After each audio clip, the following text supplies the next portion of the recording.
My mother always had a flair for control, even over celebrations. So when she said her birthday party was for grown-ups only, I didn't question it. I didn't bring my kids. I respected her boundary like I always did, until my brother walked in with his 3 little angels, loud and laughing, their hands sticky from cake I wasn't even offered. I stood there, glass in hand, smile frozen. She turned to me, all pearls and perfume, and said, "They're special. Special."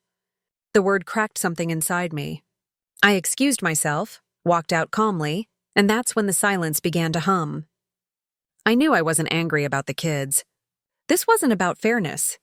It was about being replaced again. When I was younger, I believed my mother's love was something you earned.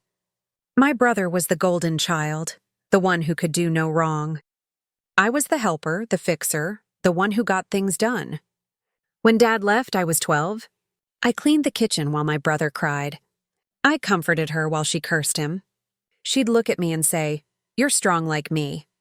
But it wasn't a compliment. It was a warning. Strength meant silence.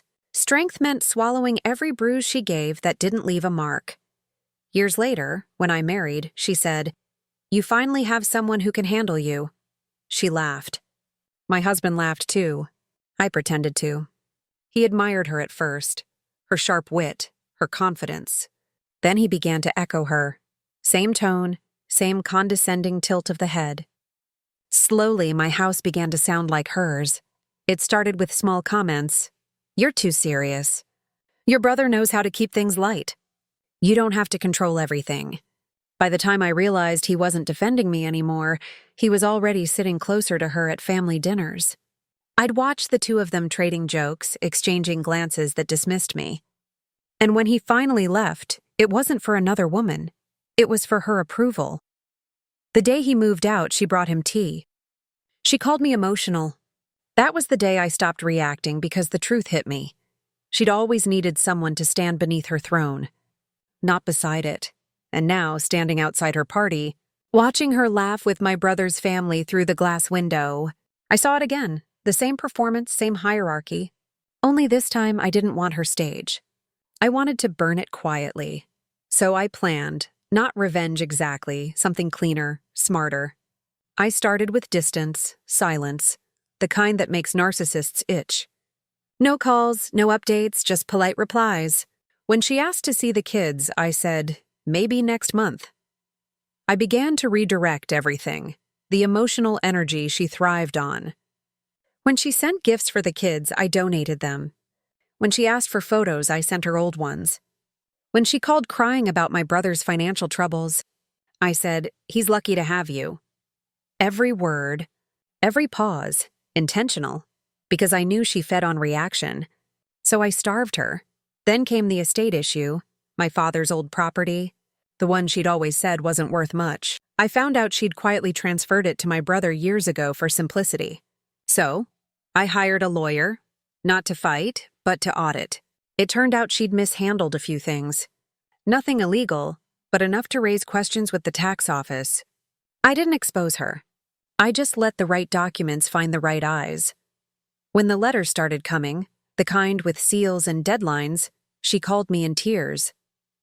"I don't understand any of this," she said.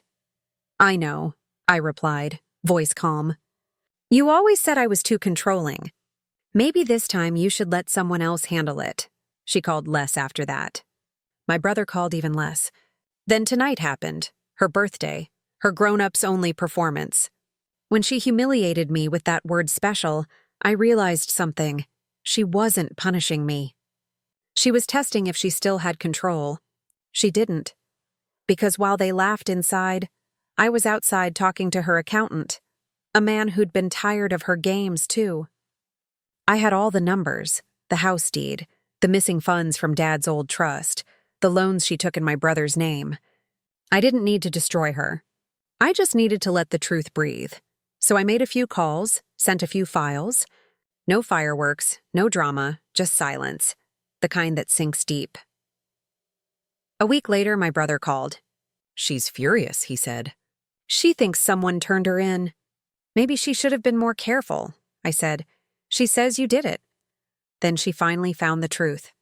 Now I sit here, coffee cooling, the evening still. I think about the years I spent trying to earn her love, trying to prove I wasn't cold or difficult or too much. And I smile because I finally understand she was right. I am like her. Just quiet. And the quiet ones, when they strike, they never miss.